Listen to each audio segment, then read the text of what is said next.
पिछले कुछ सालों से धनु राशि के लोग काफी संघर्षों का सामना कर रहे थे, खासकर शनि की साढ़े साती के दौरान, जो जनवरी 2023 में खत्म हुई। इस अवधि के बाद थोड़े समय के लिए राहत मिली, लेकिन 2024 में फिर से कई समस्याएं उठ खड़ी हुईं। साल 2025 के शुरुआत में धनु राशि के लोग काफी उम्मीदें लगाए बैठे थे कि इस साल उनके लिए सफलता, स्वास्थ्य और आर्थिक स्थिति में सुधार होगा। लेकिन जब साल की शुरुआत हुई तो कई लोगों की परेशानियां और बढ़ गईं। इसके साथ ही मार्च 2025 से शनि की ढैया का भी असर धनु राशि पर शुरू हो गया। अब सवाल यह उठता है कि क्या 2025 इसी तरह परेशानियों से भरा रहेगा, या फिर इस साल के आगे आने वाले महीनों में कुछ अच्छा बदलाव होगा। इस वीडियो के जरिए हम आपके जीवन के विभिन्न पहलुओं पर गहरी चर्चा करेंगे, जैसे कि स्वास्थ्य, धन, करियर, व्यापार, शिक्षा, पारिवारिक जीवन, प्रेम और विवाह, संतान, प्रतिस्पर्धा, किस्मत, लाभ और हानि, और विदेश यात्रा के बारे में। हम आपके हर सवाल का उत्तर देने की कोशिश करेंगे और इस साल की पूरी तस्वीर को विस्तार से समझने की कोशिश करेंगे। आइए पहले यह समझते हैं कि यह भविष्यफल चंद्र राशि के आधार पर है, हालांकि आप इसे नाम या लग्न राशि के आधार पर भी जान सकते हैं। अब बात करते हैं धनु राशि की। इस समय आपके चौथे भाव में 5 ग्रहों का एक साथ संचरण हो रहा है। राहु, शनि, सूर्य, शुक्र और बुध, जो मीन राशि में स्थित हैं। जब इतने ग्रह एक ही स्थान पर होते हैं तो स्थिति अक्सर चुनौतीपूर्ण होती है, क्योंकि इस भाव में कुछ ग्रह मित्र होते हैं जबकि कुछ शत्रु। ऐसे में ग्रहों के अच्छे और बुरे प्रभाव एक साथ होते हैं और इसका असर आपकी परिस्थितियों पर पड़ता है। जब मित्र और शत्रु ग्रह एक ही स्थान पर होते हैं तो किसी एक का प्रभाव पूरी तरह से परिपूर्ण नहीं हो पाता। इसके अलावा शनि की ढैया और साढ़े साती जैसी दशाओं में मुश्किलें और बढ़ जाती हैं, जिससे संघर्ष और परेशानियों का सामना करना पड़ता है। ऐसे में धनु राशि वालों के लिए यह ढैया कैसी साबित होगी, यह निश्चित रूप से जटिल और चुनौतीपूर्ण हो सकती है। लेकिन इसी ढैया का असर कभी-कभी बहुत बड़ी ऊंचाइयों तक भी पहुंचा सकता है। ग्रहों की स्थिति हमेशा हमारी जिंदगी को प्रभावित करती है, और जब शनि की ढैया जैसी चुनौतीपूर्ण स्थितियां बनती हैं तो कभी यह सब कुछ उलट-पुलट भी कर सकती है। धनु राशि वालों के लिए यह ढैया कैसे रहेगी, यह सवाल बहुत अहम है, क्योंकि यह आपकी राह में आने वाली कठिनाइयों और अवसरों का संकेत देती है। अप्रैल, मई और जून के 3 महीने आपके लिए विशेष रूप से महत्वपूर्ण होंगे। इस दौरान कौन कौन से ग्रह अपनी स्थिति बदलने वाले हैं और यह बदलाव आपके जीवन के कौन से क्षेत्रों पर असर डालेंगे, यह जानना जरूरी है। 29 मार्च 2025 को शनि मीन राशि में आपके चौथे भाव में प्रवेश करेंगे और यह 2.5 साल तक यहीं गोचर करेंगे। इस दौरान शनि की ढैया आपको लगातार प्रभावित करेगी। खास बात यह है कि मई तक 5 ग्रहों का गठजोड़ इस चौथे भाव में बना रहेगा। 18 मई को राहु अपनी राशि बदलकर आपके तीसरे भाव में प्रवेश करेगा और शनि के साथ गोचर करेगा। वहीं 14 अप्रैल को सूर्य अपनी उच्च राशि में पंचम भाव में प्रवेश करेंगे, जिससे यह समय आपके लिए कुछ बदलाव लेकर आएगा। इन महीनों में क्या सावधानियां बरतनी चाहिए, कौन से उपाय करने से लाभ हो सकता है और क्या रणनीतियां अपनानी चाहिए, इसके बारे में हम विस्तार से जानेंगे। इस साल ग्रहों की स्थिति कुछ जटिल और दिलचस्प होगी, क्योंकि बुध और शुक्र का राशि परिवर्तन आपके जीवन पर गहरा असर डालने वाला है। जैसे जैसे जून का महीना नजदीक आएगा, शुक्र भी अपनी राशि बदलेंगे, लेकिन इसके साथ ही एक ही भाव में कई प्रकार के दोष और राजयोग भी बन रहे हैं। उदाहरण के तौर पर जब राहु और शनि एक साथ होते हैं तो इसे प्रेत दोष या पिशाच दोष कहा जाता है और कुछ लोग इसे श्रापित दोष मानते हैं। वहीं राहु और सूर्य का मेल सूर्य ग्रहण दोष पैदा करता है, जबकि राहु और शुक्र के साथ चारित्रिक दोष और राहु और बुध का संगति जड़ दोष उत्पन्न करता है। हालांकि इन दोषों के बीच कई राजयोग भी बन रहे हैं, जैसे सूर्य और बुध का संयोजन बुधादित्य राजयोग बनाता है और शुक्र और बुध का मिलन लक्ष्मीनारायण राजयोग।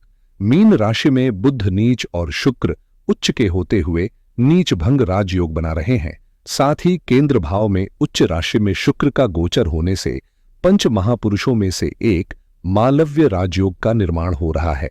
इस तरह विभिन्न ग्रहों का यह संयोग जीवन में कई अवसरों और चुनौतियों दोनों को लेकर आ सकता है और आपको इनका सही तरीके से सामना करने की जरूरत होगी। आने वाला समय आपके जीवन में बड़े मोड़ लेकर आ सकता है, क्योंकि इस समय आकाश में केंद्र त्रिकोण राजयोग बन रहा है, जो जीवन में गहरे और निर्णायक बदलावों की ओर इशारा करता है। अब सवाल ये उठता है कि ये परिवर्तन आपके लिए शुभ रहेंगे या चुनौतीपूर्ण। इसका उत्तर छिपा है आपके लग्नेश और राशि स्वामी की स्थिति में। यदि आपकी कुंडली में लग्न का स्वामी मजबूत है और उसकी स्थिति अनुकूल है, तो समझिए आने वाले दिन प्रगति और सफलता से भरपूर होंगे। लेकिन अगर ग्रहों की स्थिति कमजोर है तो आपको संघर्षों और अवरोधों का सामना करना पड़ सकता है। खास तौर पर बात करें गुरु ग्रह की, तो यह 2024 से लेकर 14 मई 2025 तक आपकी कुंडली के छठे भाव में गोचर कर रहे हैं। छठा भाव जीवन के उन पहलुओं से जुड़ा होता है जहां चुनौती और संघर्ष छिपे होते हैं, जैसे रोग, ऋण, विरोधी, कलह, प्रतिस्पर्धा और नौकरी से जुड़ी जद्दोजहद। ऐसे में गुरु का इस भाव में आना संकेत करता है कि इस अवधि में आपको कर्ज जैसी स्थितियों से गुजरना पड़ सकता है या जिम्मेदारियों का भार बढ़ सकता है। मगर याद रखें, हर चुनौती एक अवसर भी होती है और अगर आप धैर्य और समझदारी से काम लेंगे तो यही समय आपको मानसिक रूप से मजबूत और अनुभवों से समृद्ध बना सकता है। जब गुरु छठे भाव में गोचर करते हैं तो जीवन में एक अदृश्य खिंचाव शुरू हो जाता है, जैसे हर कदम पर कोई रुकावट हो, हर कोशिश के बावजूद मंजिल दूर लगती है। इस दौरान कई लोगों ने कर्ज लिया, पर उसे चुकाना आसान नहीं रहा। किस्तें चुकाने में दिक्कतें आईं और मानसिक तनाव का बोझ बढ़ता चला गया। मेहनत तो खूब हुई, लेकिन उसके मुकाबले में सफलता ने जैसे दूरी बना ली हो। गुरु जब लग्न दोष के साथ छठे भाव में स्थित होते हैं, जो रोग, आरण, शत्रु और संघर्ष का प्रतीक होता है, तो स्वाभाविक है कि जीवन में असंतुलन आ जाता है। कई लोगों ने इस समय में गिरते आत्मविश्वास का अनुभव किया, स्वास्थ्य ने साथ नहीं दिया और जो अवसर मिले भी उनका पूरा लाभ उठाना संभव नहीं हो पाया। पेट से जुड़ी दिक्कतें, पढ़ाई में रुकावटें और आर्थिक नुकसान भी आम हो गया। खर्चे बढ़ते गए, लेकिन आमदनी स्थिर रही या कम होती चली गई। कई लोगों को अपनों का साथ भी उस तरह नहीं मिल पाया जैसा जरूरी था। यह पूरा दौर गुरु की उस स्थिति की देन है जो 14 मई 2025 तक छठे भाव में रहकर जीवन को भीतर से परखने और सबक सिखाने का काम कर रही है। ऐसे समय में संयम, आत्मविश्लेषण और धैर्य ही असली मार्गदर्शक बनते हैं। इस समय आपका आत्मविश्वास कभी ऊंचाई पर होगा तो कभी अचानक नीचे गिर जाएगा और स्वभाव में भी चिड़चिड़ापन महसूस हो सकता है। वहीं सेहत को लेकर भी मन में चिंता बनी रह सकती है। लेकिन जैसे ही 14 मई को गुरु सप्तम भाव में प्रवेश करेंगे, जो कि उनका अपना कारक भाव होता है, तो एक सकारात्मक बदलाव की शुरुआत होगी। गुरु जब अपने स्वाभाविक स्थान पर आते हैं तो जीवन में स्थिरता, आत्मबल और स्वास्थ्य से लेकर करियर तक हर मोर्चे पर बेहतरी दिखने लगती है। विशेष रूप से वे लोग जो गुरु से जुड़े क्षेत्रों में काम कर रहे हैं, जैसे banking, finance, insurance, marketing, sales, trading, stock market, general store, खाद्य व्यापार, बेकरी, वस्त्र व्यापार, परामर्श सेवा या शिक्षा, उनके लिए यह समय नई संभावनाओं का द्वार खोलने वाला होगा। 14 मई 2025 से इन क्षेत्रों में न सिर्फ सफलता मिलने लगेगी, बल्कि गुरु की कृपा से प्रमोशन, सम्मान और नए अवसरों की बारिश भी हो सकती है। कुल मिलाकर यह समय आपके लिए खुद को निखारने, आत्मविश्वास से आगे बढ़ने और जीवन की रफ्तार को फिर से सही दिशा में मोड़ने का बेहतरीन मौका बनने जा रहा है। 14 मई से गुरु का गोचर आपकी कुंडली के लिए एक सुनहरा अध्याय लेकर आने वाला है, क्योंकि अब वे न केवल सप्तम भाव में प्रवेश करेंगे, बल्कि सुख और स्वास्थ्य भाव के स्वामी होकर आपकी जिंदगी में स्थायित्व और समृद्धि का संचार भी करेंगे। अगर अब तक भूमि, मकान, वाहन या प्रॉपर्टी से जुड़ी कोई दुविधा थी, तो यह मानिए कि उन अटके हुए कामों में अब गति आएगी और लाभ भी मिलेगा। रियल एस्टेट या प्रॉपर्टी डीलिंग जैसे क्षेत्रों में कार्यरत लोग इस समय विशेष सफलता की उम्मीद कर सकते हैं। गुरु सप्तम भाव से व्यापार को नई दिशा देंगे, आर्थिक स्थिति में मजबूती लाएंगे और रोजमर्रा की आय में भी सुधार देखने को मिलेगा। उनकी पंचम दृष्टि जब लाभ भाव पर पड़ेगी तो नए स्रोतों से आमदनी बढ़ेगी और अचानक से कोई अच्छा मौका भी मिल सकता है। साथ ही जब गुरु लग्न पर दृष्टि डालेंगे तो शरीर में ऊर्जा का संचार होगा, सेहत बेहतर महसूस होगी और आत्मविश्वास में नया निखार आएगा। कुल मिलाकर 14 मई के बाद का समय आपके लिए तरक्की, स्थिरता और संतुलन से भरा हुआ रहेगा। बस आपको अब अपने अवसरों को पहचानकर सही दिशा में कदम बढ़ाने होंगे।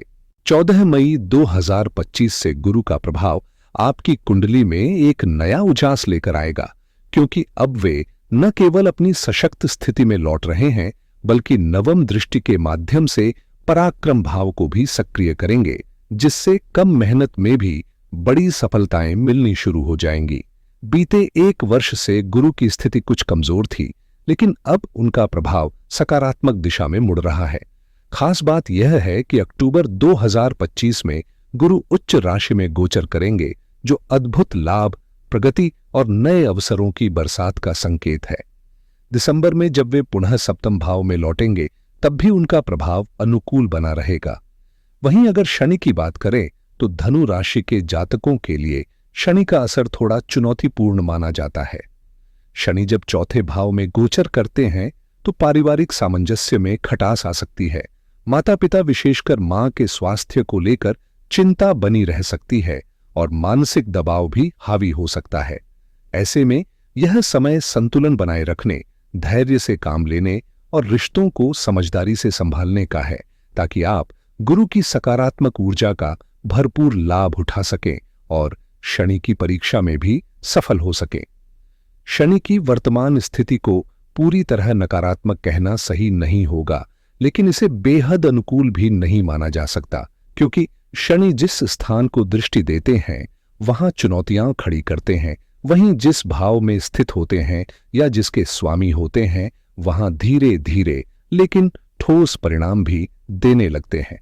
शनि आपके धन भाव के स्वामी हैं, इसलिए धन वृद्धि की संभावनाएं जरूर रहेंगी, लेकिन साथ ही खर्चों में भी अप्रत्याशित इजाफा हो सकता है। पारिवारिक जीवन में कहासुनी या मतभेद की स्थितियां बन सकती हैं, खासकर कुटुंब के भीतर तनाव उभर सकता है। फिर भी शनि पराक्रम के स्वामी होने के नाते संघर्ष जरूर करवाएंगे, लेकिन उसी संघर्ष से आपके आत्मबल और अनुभव में बढ़ोतरी भी होगी। शनि की तीसरी दृष्टि छठे भाव पर है, जिससे अपने लोग उम्मीदों पर खरे नहीं उतरेंगे और कुछ विरोधी भी सामने आ सकते हैं, मगर गुरु की मजबूत स्थिति इन्हें प्रभावी होने से रोकेगी। शनि की सप्तम दृष्टि कैरियर भाव पर पड़ रही है, जिससे कार्यक्षेत्र में पूर्ण संतुष्टि मिलना थोड़ा कठिन होगा। काम का दबाव बना रहेगा और अतिरिक्त मेहनत की जरूरत महसूस होगी। कुल मिलाकर यह समय संयम, विवेक और निरंतर प्रयासों का है, जहां कठिनाइयां आपको रोकेंगी नहीं बल्कि और निखारेंगी।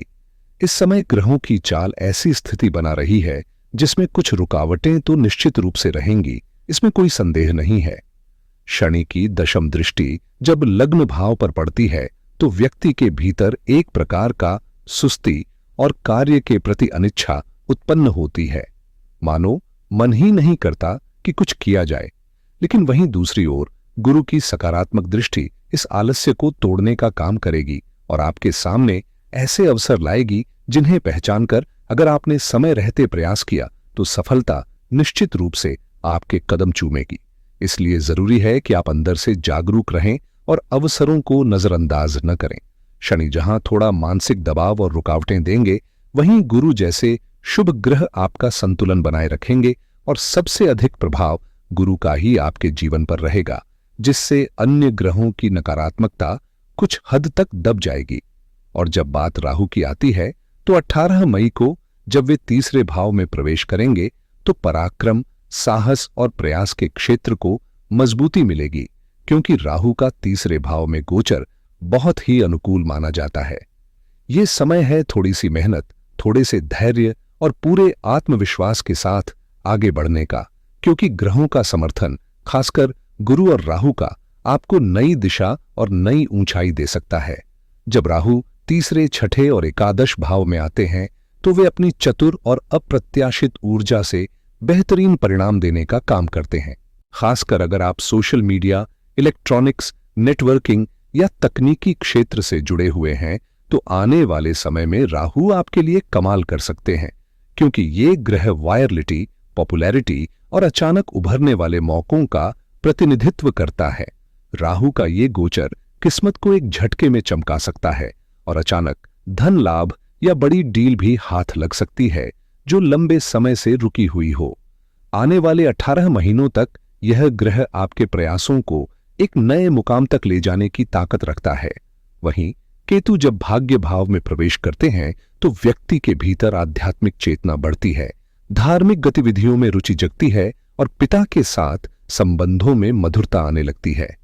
केतु का यह गोचर भाग्य का साथ तो देगा ही, साथ ही जीवन को एक गहरी समझ और आंतरिक संतुलन की ओर भी ले जाएगा। कुल मिलाकर राहु केतु की यह जोड़ी आपकी प्रोफेशनल और पर्सनल लाइफ में एक संतुलित उछाल ला सकती है। बस जरूरत है उस ऊर्जा को सही दिशा में मोड़ने की। आपका झुकाव समाज सेवा की ओर बढ़ना न केवल आपके व्यक्तित्व को निखारेगा बल्कि आपके जीवन में एक नई सकारात्मक ऊर्जा भी लेकर आएगा। अब अगर बात करें 14 अप्रैल को होने वाले सूर्य के राशि परिवर्तन की, तो ये बदलाव आपके लिए बेहद शुभ संकेत लेकर आ रहा है। सूर्य, जो आपकी कुंडली में भाग्य के स्वामी हैं, अब तक राहु की पकड़ में फंसे होने के कारण भाग्य का साथ थोड़ा कमजोर रहा। काम बार बार अटकते रहे और समय पर नतीजे नहीं मिल पाए। लेकिन अब सूर्य राहु के प्रभाव से मुक्त होकर अपनी उच्च राशि में यानी पंचम त्रिकोण भाव में प्रवेश करेंगे, जिससे किस्मत का पहिया आपकी तरफ घूमने लगेगा। शिक्षा में तरक्की होगी, संतान से सुख मिलेगा और वित्तीय स्थिति में स्पष्ट सुधार देखने को मिलेगा। इसके अलावा जब सूर्य लाभ भाव को दृष्टि देंगे तो आय के नए स्रोत खुलेंगे, अप्रत्याशित लाभ की संभावना बनेगी और आर्थिक मजबूती का एहसास होगा। कुल मिलाकर 14 अप्रैल से आपके जीवन में बदलाव की एक नई शुरुआत होगी, जहां रुके हुए काम पूरे होंगे और भाग्य पहले से कहीं ज्यादा आपका साथ देगा। भाग्य के सितारे अब करवट लेने को तैयार हैं, क्योंकि नवम और पंचम भाव में सूर्य जब राजयोग बनाएंगे तो यह परिवर्तन आपके जीवन में नई रफ्तार और नई रोशनी लेकर आएगा।